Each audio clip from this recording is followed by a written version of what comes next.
All right, we're going to get started. Hello, everyone, and welcome to today's webinar, Biosynthesis and Regulation of Plant Phenolic Compounds.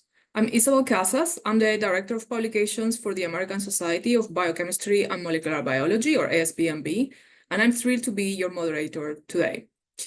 This webinar is part of ASBMB's Breakthrough Webinar Series, sponsored by our journals.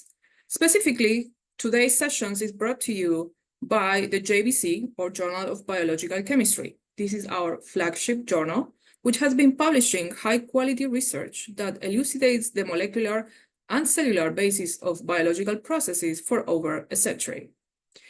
Before we dive in, a quick reminder.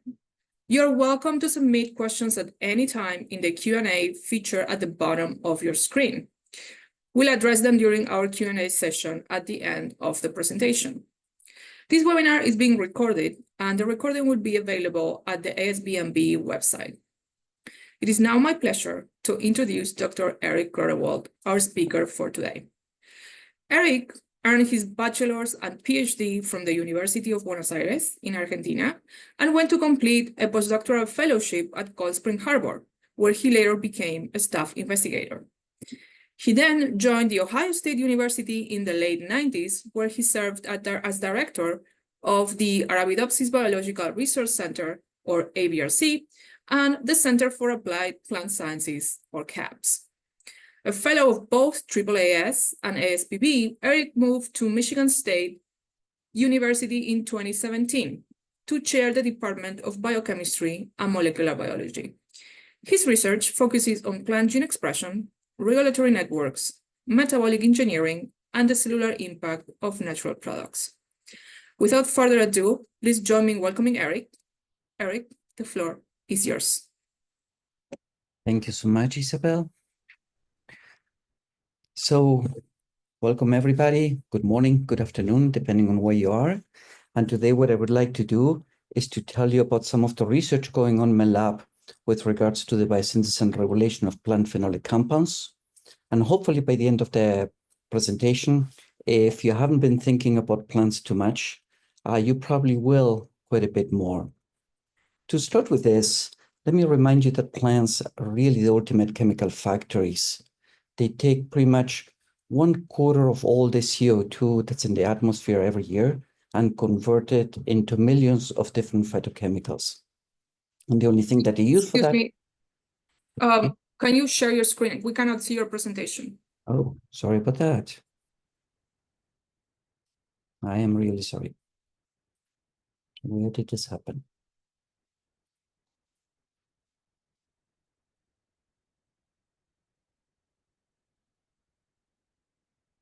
Did you see it now?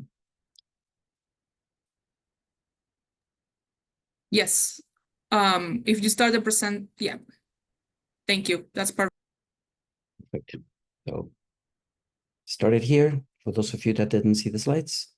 And I was here and I was telling you that plants are really great as chemists, and that they take all the CO2 from the atmosphere. The only thing they need is really water and sun, and that they can make millions, if not billions, of different phytochemicals. We are very familiar, and we have completely become dependent of many of these chemicals, primarily derived from primary metabolism, such as cellulose, lignin, lipids, sugars, etc. In fact, I tend to say that we are nothing more than just parasites of plants. But what I'm going to be focusing mostly today is on another group of compounds where plants really show their amazing chemical innovation.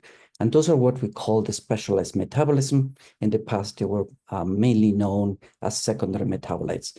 And this includes terpenes, alkaloids, a number of different phenolics, saponins, sterols, etc. And the number of these compounds is estimated in the millions. And this is just on the very small number of plants that have been fully profiled. So what are those specialized metabolites really doing? And really they provide pretty much they shape the entire plant environment interaction space, not only by providing a number of signals and connections and protections to insects, microbes, pretty much the entire biotic environment, but also by providing protection to abiotic stress. And let's not forget that plants cannot move when cold, heat, or high light hits them. So they're really providing kind of the immune system of the plant to really react to the entire environment. Now, today I'm not going to be talking about all specialized metabolism, but I'm going to be focusing specifically on phenolic compounds. And we can think of phenolics as pretty much being part of these 5 groups: the phenolic acids themselves, monolignans, which serves as the precursors for forming lignin, second most abundant polymer on Earth, flavonoids and coumarins, and at the center of all this, I put the phenylpropanoids because much of these compounds are being fed through the phenylpropanoid biosynthetic pathway. And I'll show you a little bit more about that in just a minute. Now, besides just being interesting compounds to work with, I just want to give you kind of an idea of the importance that phenolic compounds have in today's economy. We all know the importance of wood, with almost $1 trillion every year in the global economy, but many of the other compounds are incredibly valuable as well. So it's not surprising that there's a very big interest in trying to manipulate plants to make more, less, or different amount of these compounds. Talking about the pathways, what you see on top here is the general phenylpropanoid pathway coming from phenylalanine or tyrosine over here, feeds into all the precursors for lignin. I'll show you in a second what those are, and can also feed into the flavonoid pathway through the condensation of coumaryl-CoA and malonyl-CoA by chalcone synthase. And you'll learn a lot more about that in a few minutes. You can actually see the lignin precursors. Not all plants accumulate lignins derived from each one of those precursors, a very little bit, but this is kind of a generic pathway to give you a feeling. And you can also see the flavonoid pigments, such as the anthocyanins and the fluorophins, that I'm going to be mentioning more later. A couple of things that should become evident from looking at this pathway is the fact that this is not a linear pathway like the one that most of us have learned in school, but rather it is incredibly branched, forming kind of a grid-like pathway. And I would argue that many pathways, once we get to know more about them, are probably going to have a very similar structure. The other comment I want to make is the fact that variations within this pathway arise primarily, not exclusively, but primarily by distinct substrate specificities of the different enzymes that are involved. And that allows quite a bit of flexibility in terms of which particular branches of the pathway are active or not. And the point I'm going to be revisiting at the end of my presentation is that sometimes it becomes very difficult to distinguish what is a pathway intermediate and a final product, as it is often depends on which tissue or which plant we are looking at. So I'm refraining a little bit to calling too much compounds intermediates, as it really depends more on semantics. What I want to do in the next 15 minutes or so is to focus on flavonoids. And flavonoids are an important group of phenolic compounds. They're characterized by the presence of 2 aromatic rings, A and B, joined by this non-aromatic ring in the middle, C. And what you can see over here is that the difference between the different subtypes of flavonoids is really dependent on where the rings are positioned, and also the level of saturation in the C ring and the location of the OHs. And in fact, you can divide flavonoids pretty much into flavones, flavanthriols, anthocyanins, isoflavones, flavonols, etc. What's important is that more than 10,000 different flavonoid structures are currently known, with new ones being discovered all the time. Flavonoids are believed to have appeared following colonization of land by plants. Not all classes of flavonoids are present in all plants. So, for example, if you look at isoflavones are specific to the leguminosae, and mostly they're found heavily decorated at their OH groups by groups like sugars or acyl groups, methylation, and other modifications. So That's the way in which the plant stores them in the cell, is most of the time highly decorated at its various OH groups. I would also want to remind you that flavonoid pigments have contributed in a major way to what we understand as modern genetics today. Not only did Gregor Mendel toy with maize pigments in its early days, but maize pigments and pigments in other plants have contributed to the genetic basis of correlated traits as well as variegation. We all know about the transposers, how important maize pigments were for the discovery of transposable elements by McClintock. And we should not forget that small interfering RNAs were first discovered by Rega Jorgensen and collaborators in Petunia before they were even recognized in some of the other organisms. So the really, really important compounds from an economic perspective, but also in terms of how we understand genetics today. I'm going to be focusing mostly on maize in the first part of the talk here. And maize is quite privileged because it has two branched flavonoid biosynthetic pathways that lead to the formation of two different types of pigments. The upper part of the pathway deals with a group of compounds that is quite unique to the grasses. Those are called the flavonoids. You're familiar with these pigments if you've looked at Indian corn, because they provide a nice variegation in the kernels and so on.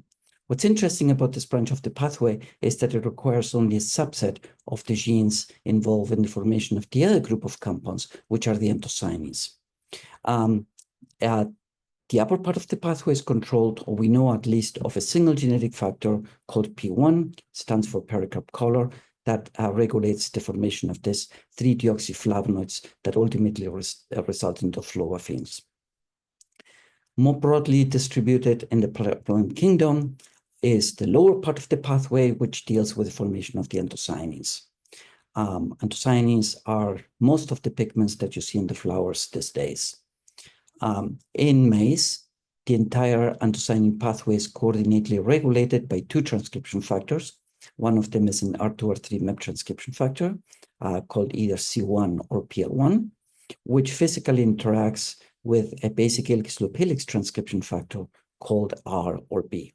And it is through that physical interaction involving MIP sequences or sequences in the DNA binding domain, the MIP DNA binding domain of C1, that these two factors together can control every single gene in the pathway. So clearly this has been a very interesting pathway for me, and this is how actually my journey in plants started, was to try to understand how these two pathways, which involve very similar compounds from some perspectives, differentially regulated, and what, given that there are two MIPs involved in these pathways, how can we actually understand or use this as a way to understand regulatory specificity?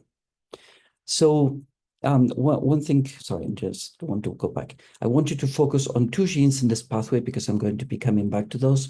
One of them is A1. You can see that A1, which include the flavonoid reductase, is shared by both branches of the pathway. So it's regulated both by P1 as well as by C1 and R. And then the other gene I want you to focus on is BRONZ1, which includes a glycosyl transferase, which is unique to the anthocyanin part of the pathway. So to look at the way at which regulatory specificity is accomplished, in the early days, we would rely on bombardment of maize calli with regulators driven by a constitutive promoter, and then we would put the promoters of the genes of interest, such as A1 or BRONZ1, fused to luciferase. What you can see is that in an assay like this, you can perfectly recapitulate what happens or what the genetics already told us, which is that C1 by itself, this is the MEP protein, cannot activate either one of the two genes. But if we bombard C1 together with R, then we see very efficient activation of both A1 luciferase as well as BRONZ1 luciferase. In contrast, P1 can only activate the A1 luciferase, but it cannot activate BRONZ1. And it really doesn't care if R is present or not. So this recapitulates perfectly what we knew from the genetics. Now, the question is, given that C1 and P1 are so similar in the MIP domains, how can we understand how the specificity of the interaction with R is provided? So long story short, we created a protein, which we call P1 star, in which we transferred 6 amino acids from C1 to P1. And you can see that this now creates a P1 protein that has a completely different specificity. By itself, is capable of only activating the A1 promoter, pretty much in the same way as P1 does. But in the presence of R, it activates not just A1, but also BRONZ1. And in fact, it can activate the entire anthocyanin pathway, as you see over here. So switching 6 residues, 4 of them nicely exposed in the solvent-exposed surface of the MIP domain, is sufficient to transfer the regulatory specificity and the interaction of R from C1 to P1. And this was really interesting because it was suggesting that, in fact, DNA binding specificity, which, by the way, is very similar between C1 and P1, has really nothing to do with the kind of genes that these two transcription factors can control, but it's actually the transcription factors or the co-regulators that these transcription factors interact with. And today we know that this motif that we initially discovered in C1 is characteristic and is a signature of the MIP-HLH partnership that characterized a number of different, the regulation of a number of different processes in plants beyond even anthocyanin accumulation. So while initially our focus was on the MIP proteins, we learned pretty quickly that, in fact, R was probably way more interesting because it was serving in some ways as a protein-protein interaction docking platform. I mentioned already interaction with C1, which happens in this N-terminal region. There is also interaction with WT40 protein that Vicky Chandler's lab characterized in maize and called PAC1 for pale allerum color 1. Then there is, of course, the BHLH that we have shown that can bind DNA as a homodimer to a canonical G box with a very good affinity. And in fact, the BHLH itself is also capable of interacting primarily when it is in its monomeric form with a protein that we call REF1. And REF1 has some interesting properties because on the N-terminus, it has an N domain that was previously discovered only in the interaction domain between BRCA2 and MC, the two human proteins involved in breast cancer formation. And then at the C-terminus, it has an agonist domain, which is a member of the royal family of methylated histone recognition proteins. So, and we have in fact shown that REF1 can bind specifically to methylated, trimethylated, and dimethylated H3K27. How that plays a role in the regulation of the pathway, we don't know, but we do know that we need REF1 for high accumulation of anthocyanins. Now, in the next few minutes, I'm going to be spending some time on another domain that characteristic of R, which is at the very C-terminal region. And we discovered this initially as a small 85 amino acid region that was reasonably similar by blast with our orthologs in other species, but which had actually no homology, at least at the sequence level, with anything else. We came to learn very quickly that, in fact, this was not a novel domain, but it was a very old domain. In fact, it's characteristic of many biosynthetic enzymes, amino acid biosynthetic enzymes. And what it does in these biosynthetic enzymes is to often mediate dimerization and bind pathway intermediates and that regulate the enzymes allosterically. And in fact, this domain was called ACT domain. And because the structure of the domain present in R and many of these other PHLH proteins is very similar, we call it ACTL-like. We know that it dimerizes very strongly. You can see the results from yeast to hybrid experiments here, where we just used these 85 amino acids to test interaction. And using alpha screen technology, we demonstrated that, in fact, this dimerizes with an affinity close to about 0.1 micromolar, about 100 nanomolar, which is a pretty good interaction.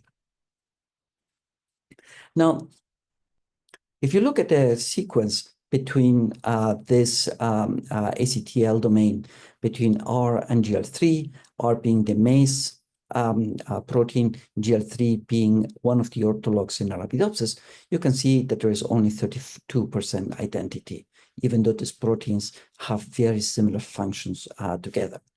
So we did crystallize the ACTL domains from both R and GL3, and much to our surprise and a little bit of disappointment, we found that the structures are almost identical. In fact, at first sight, they look completely identical. It is only when we start zooming into much more detail that we can see some small differences. And in fact, one of the differences that we found is the presence of this interface. There is an interface that joins these two ACTL subunits in an anti-parallel fashion. And you can see that there is this residue over here, which is a valine that corresponds to a serine in GL3. And we hypothesized that this residue would actually be important for keeping the strength of the dimerization.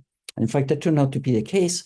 I mentioned already that wild-type R ACTL domain dimerizes pretty strongly, about 100 nanomolar KD. If we switch that V to S, as we found in GL3, we decrease the affinity by about 17-fold. We can do exactly the inverse experiment by taking GL3. You see that the KD is about 1.5 micromolar. But if we switch that serine to valine, this decreases to about 7-fold. Again, it's 7 times stronger. So clearly this interface, these two residues allow us to kind of change the strength of the dimerization. And what we're doing now is to try to understand to what extent that dimerization strength plays a role in the in vivo function of these ACTL domains in the various proteins in which they're found. So talking about the various proteins in which they're found, we initially found that about 30% of all the BHLH proteins in higher plants contain an ACTL domain, always located at the C-terminal part of the protein. Now, BHLH family is the second largest family of transcription factors in plants, and there are about 136 of these transcription factors present in Arabidopsis. So 30% of those means that about 50 of those have an ACTL domain. We were also curious about when this association between the BHLH and the ACTL domain happened. We looked at many of the BHLHs present in metazoans, and we never found an ACTL domain associated there. And by scanning the genomes of a number of green algae and so on, we were able to find that, in fact, the origin of the ACTL domain is probably in the green algae very early in the lineage of plants, and happened by the fusion of a BHLH protein with a glutamine-sensing uridyl transferase, GLND. What's really interesting is that in the green algae, the number of BHLH proteins and the fraction of BHLH proteins that have an ACTL domain varies dramatically. Just as one example, in the case of Chlamydomonas reinhardti, one of the model green algae, there are 9 basic helix loop helix transcription factors, and 7 of them contain an ACTL domain. And if you look at these ACTL domains, you can see that in all the cases, they can form dimers, at least all the cases that we were able to test. And what's even more interesting is that in every single case, they decrease the affinity of the BHLH for their G-box binding sequence. So at first sight, it looks like the ACTL domain is somehow modulating the activity of the BHLH. We actually don't think that that's the case. We think that the ACTL domain plays a very dramatic role in target sequence specificity by the BHLHs. That's actually changing the affinity of the BHLH for different DNA sequences. I mentioned that ACTL domains have homology to this amino acid pathway intermediate binding domains. So we decided to look as to whether we could get binding of the ACTL domain of R to a number of different compounds. So we screened pretty much in this very rudimentary yeast to hybrid screen where we contain 2 proteins, one having BHLH all the way to ACT, and the other one just having the ACT and this region. So we screened for pretty much every phenolic compound we would have in our freezers for the ability to interfere with this dimerization. And we found a number of compounds, about 10 out of 70 that we tested that showed some dramatic effects. But one of them I want to focus on today is leucocyanidine, because leucocyanidine happens to be an intermediate in the anthocyanin biosynthetic pathway. You can see the structure over here, and was having a very reproducible effect. So for the past couple of years, we have been studying in more detail the interaction of leucocyanidine with the ACTL domain. And what we find is that, in fact, we get a pretty good KD, about 100 micromolar for the interaction of leucocyanidine with the ACTL domain using SPR.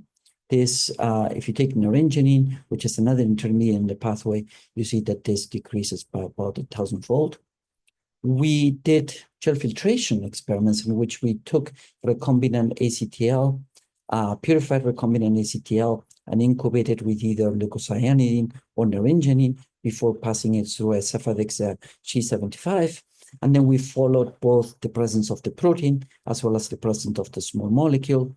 One of the big surprises was that the protein is actually coming out as what looks like a hexamer in the gel filtration, but relevant to the point about the binding, you can see that only leucocyanidine shows a very nice peak that overlaps perfectly with the oligomeric form of ACTL, but not naringenin. So this was telling us at least two things. One of them is that the small molecule can interact with the oligomeric form of the ACTL domain, and that it probably was not associated with this dissociation, as our yeast to habit experiments were suggesting. We also confirmed the interaction using microscale thermophoresis, and you can see that using MTS, the KD is even better, is in the low micromolar range. Again, showing a complete specificity when we compare it with naringenin. So bringing all this together, we think that these ACTL domains are small molecule interaction domains. Of course, we're trying to understand if leucocyanidine or another flavonoid is involved in interaction with some of the orthologs of R, and what happens with ACTLs unrelated to the flavonoid pathway. Going to be switching gears for a few minutes to the upper part of the pathway. I told you everything we know about the regulation of anthocyanin biosynthesis. But the upper part of the pathway, I told you that this is kind of a novelty of the grasses. In fact, the fluorofin pigments are present in maize and sorghum and wheat, and only in a few other grasses. And we know that P1 only controls at least 3 of the genes in the pathway. But in fact, when we compared isogenic lines or near isogenic lines with P1 and without P1, and essentially this is a line that contains a functional P1 allele, PR, pigments, pericarp, and cup glooms, and this is a line that contains a complete deletion of the P1 gene, so PWW for white pericarp and white cup glooms. What we found is that P1 was able to regulate several hundred different genes. And now we have data coming both from RNA-seq as well as from ChIP-seq using antibody specifics to P1. And in fact, we know that P1 targets several hundreds, if not thousands, of genes. Of course, the ones that are commonly regulated, doesn't matter which tissue or developmental stage we look at, correspond to those genes involved in the pathway. But there are a number of other targets that P1 has, including many of the genes in the phenylpropanoid pathway. And the hypothesis that we have is that this is feeding phenylpropanoids into the flavonoid side of the pathway. Now, one of the things that we are really interested that is also controlled by P1, as had been demonstrated by us and by Mike McMullen before, is this compound that's called maize. Maize is a compound that accumulates in the silks of maize and provides protection against the corn earworm, which is one of the worst pests of corn in the Americas. And the way this works is that the moth lays the eggs in the tips of the silks, and then the larvae grows. But in the presence of maize, that growth is completely delayed. And I should mention that the next experiments I'm going to be describing have mostly been done by Isabel Casas, who just met a few minutes ago when she was a PhD student in my lab. Now, maize looks pretty intimidating until you break it up.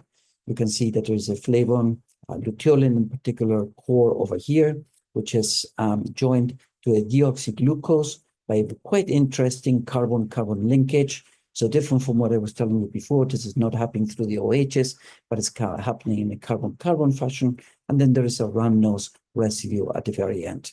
So taking advantage of what we knew about P1, as well as of the fact that there are two mutants in maize that are called salmon silk that were discovered very early in the beginning of the century, and which have these beautiful phenotypes in the silks, provide this orange, kind of a pinkish orange silks. We were able to dissect the entire pathway. And when we say we, this is mostly Isabel. And what we learned is a number of different things. So you can see here the entire pathway, chalcone-synthase, and then chalcone-isomerase, this F3'H that puts the OH that's necessary, and then a P450 introduces an OH group in the C ring, which then gets glycosylated. We don't exactly know what happens here in the dehydration, but then come the two salmon silk genes. SM2 is a rhamnosyl transferase, and then SM1. And this is where the surprise started, because SM1 has homology to an enzyme that we never anticipated to be involved in this part of the pathway, because it is a rhamnosyntase. And what rhamnosyntases normally do is to take UDP glucose and convert that into UDP rhamnose. And what Isabel nicely noticed is that, in fact, this modification that happened in the conversion of the rhamnosylis oriented to mason involved exactly the same reactions as involved in the as an intermediate in the conversion of UDP glucose to UDP rhamnose. So what we think is happening is that this rhamnosyntase is taking this sugar coupled to a flavonoid, not to UDP, and then converting the glucose into this keto intermediate, but cannot finish the reaction and leaves it over there. And this is really interesting because it shows how an enzyme from primary metabolism can really be recruited to this specialized metabolic pathway. Something else I'm going to be mentioning, but I'm not going to go into details, is the fact that mason is not the only compound in the silks that has insecticidal activity. In fact, chlorogenic acids have been described by Mike McMullen and many others as being important. And what we noticed is this inverse correlation between the accumulation of chlorogenic acid and mason in the silks. And what's interesting from our perspective is that both of these compounds are controlled by P1. In fact, you can see that if we pick up our two specific lines, B73 and A632, these are two embedded lines of maize, you can see there's a very nice inverse correlation in the accumulation of mason. We know that this has nothing to do with the level of expression of P1, because P1 is expressed exactly at the same level, as far as we can tell, between B73 and A632 silks. And we have used this as a way to try to understand the molecular mechanisms underlying gene regulatory variation of a very important agronomic trait, which is accumulation of both mason and chlorogenic acid. And this was published last year, and I invite you to take a look at that.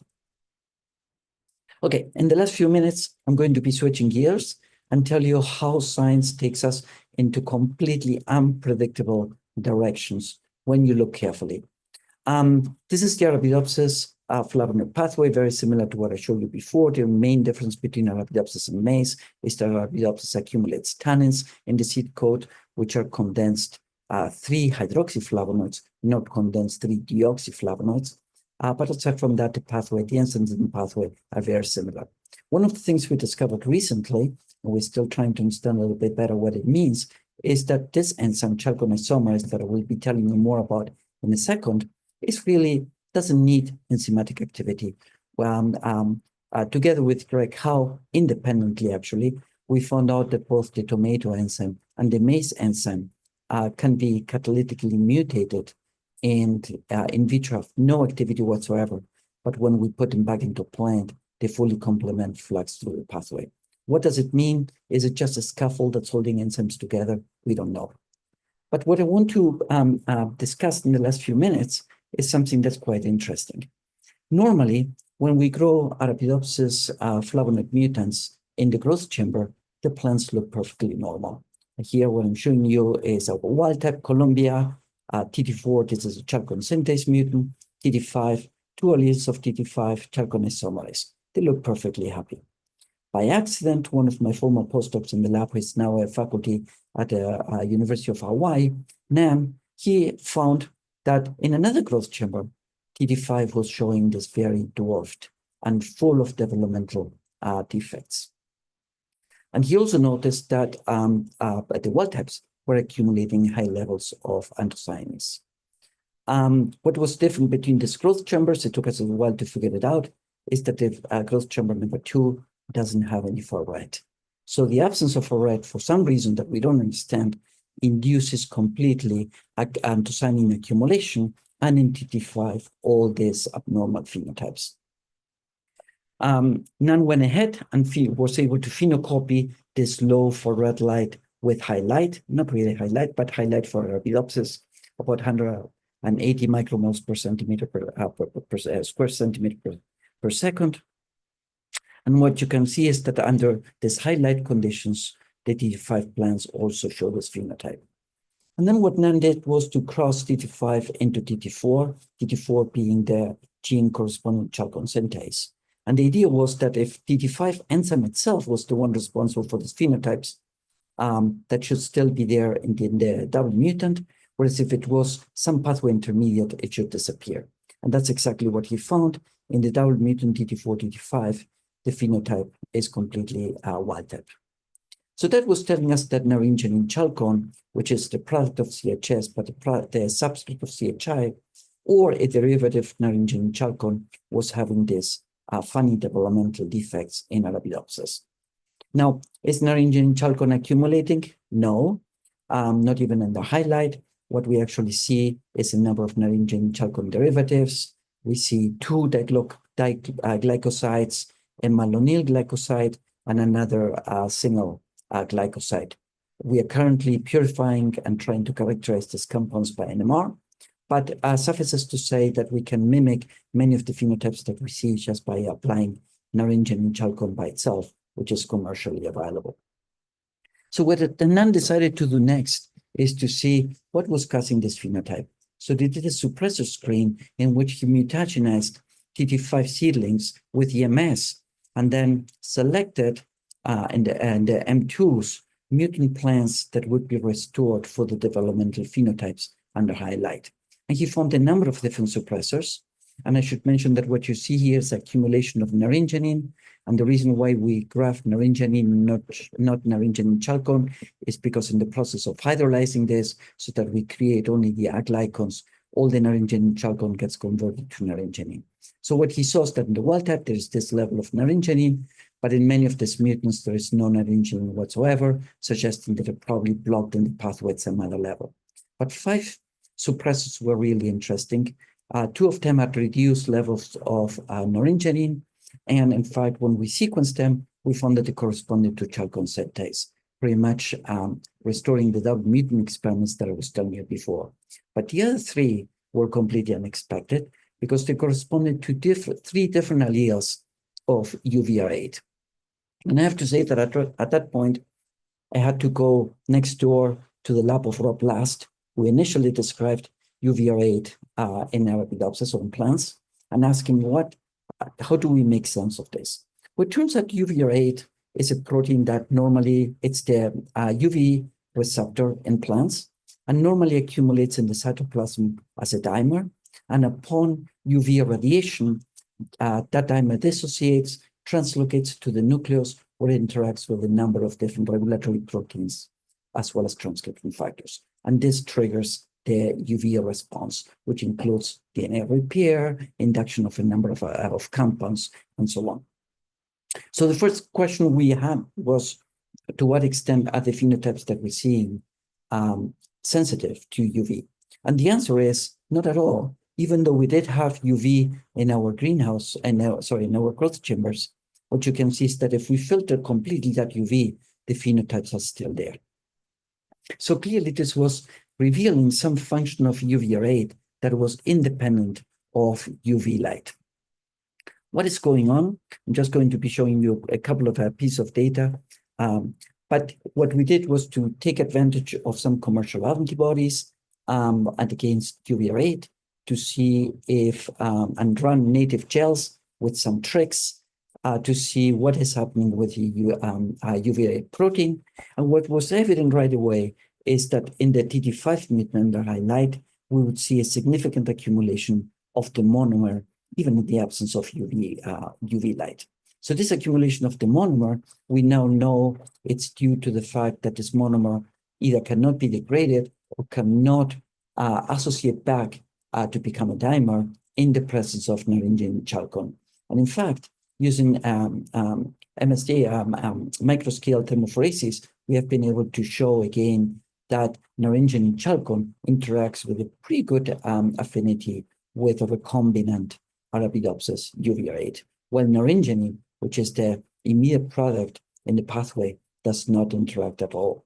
We did some modeling experiments using existing structures of uveiate, of Arabidopsis uveiate, and we can predict that the interaction between naringin chalcone and the protein is happening right at the interface with the tryptophan, one of the tryptophans that is involved in the dimerization. And this would explain the fact that the presence of naringin chalcone doesn't allow the protein to go back to the dimeric form, which is believed to be the inactive form. So you can see here how we, in a completely unexpected way, we found a new function for uveiate and discovered that, in fact, this novel function of uveiate probably plays pretty dramatic effects in the development of Arabidopsis. I'm going to be finishing just by reminding you a little bit what I've told you today. Hopefully, you're going back home knowing that flavonoids have very important plant functions, besides just making beautiful pigments, and that maize offers a really great example of natural chemical defense towards a number of lepidopteran pests. We reconstituted the entire pathway. We know how it's regulated. We can manipulate that. The interaction between MIP and BHLH transcription factors has really become kind of a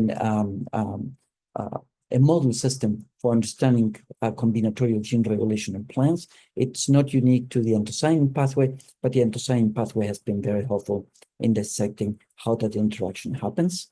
And many of the BHLHs contain an ACTL domain, and those ACTL domains appear to be very good targets for regulation by specialist metabolites. And I did show you two examples of the interaction of flavonoid pathway intermediates with different proteins. I show you the interaction of R with glucosylceramide and the interaction of naringin chalcone with uveiate. I'm going to finish just by thanking the people in my lab right now, and also the funding agency and our collaborators. And I would be remiss if I didn't thank everybody who contributed to these projects that I talked about over the years. And of course, I mentioned already Isabel with her contributions to solving the maize and the flavonoid pathway. Thank you very much for your attention.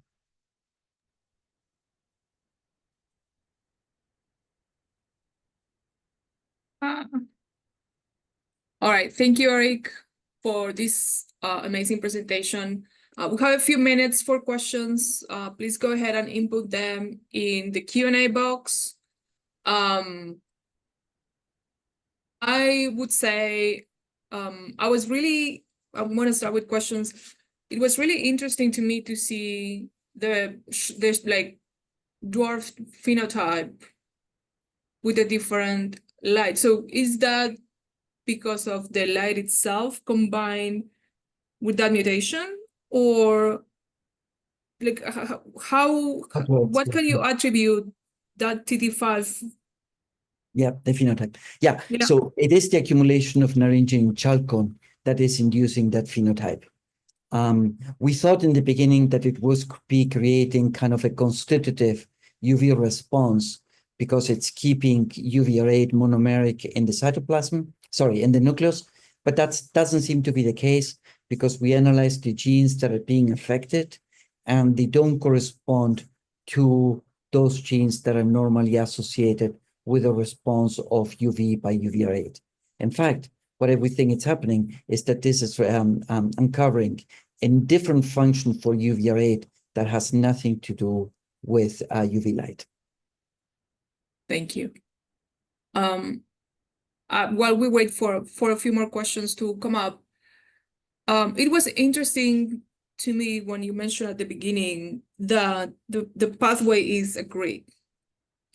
And I'm wondering whether depending on how many compounds you have that start making their part of the common pathway, right? Is there a way to address or think of these of a metabolite type of switch, depending on what part of the plant you are? So can you speak to that? Is there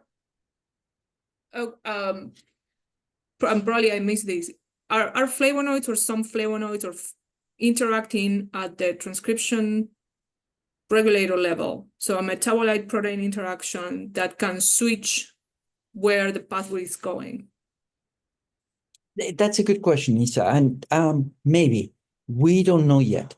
The we have been studying seem to be affecting all the regulatory functions of the transcription factors as far as we can tell. They don't seem to be selecting one branch of the pathway over another.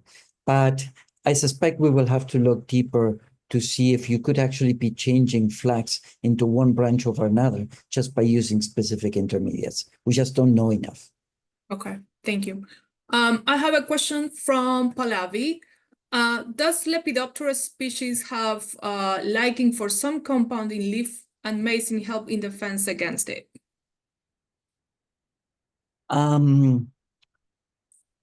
Okay, so cornea worm in particular normally doesn't like the leaves, but there's another Lepidopteran species, which is the fall armyworm, which does do a lot of damage on leaves, particularly in the young seedlings.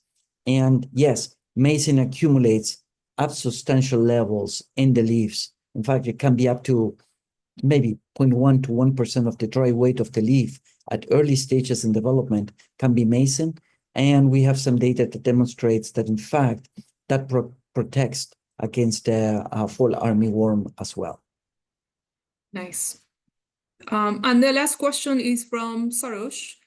The question is, it's going back to the live project that you showed at the end of your presentation.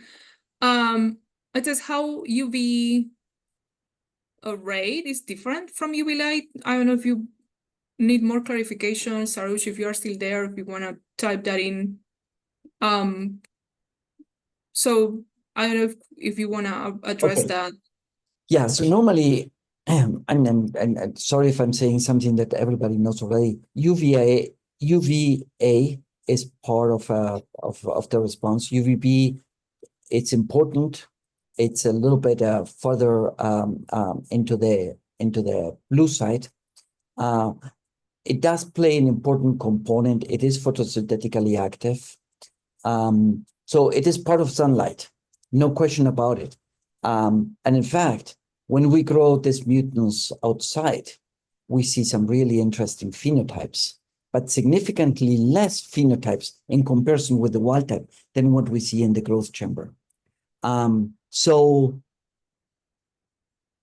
our understanding here is, and hopefully this is answering at least in part your question, our thinking here is that in fact, having a broad spectrum light has a very different effect from just irradiating with UV light alone.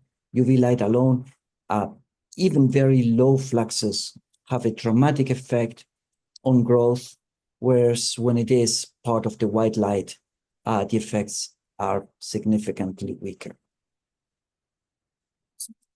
Thank you, Eric. Any final thoughts that you want to share with us?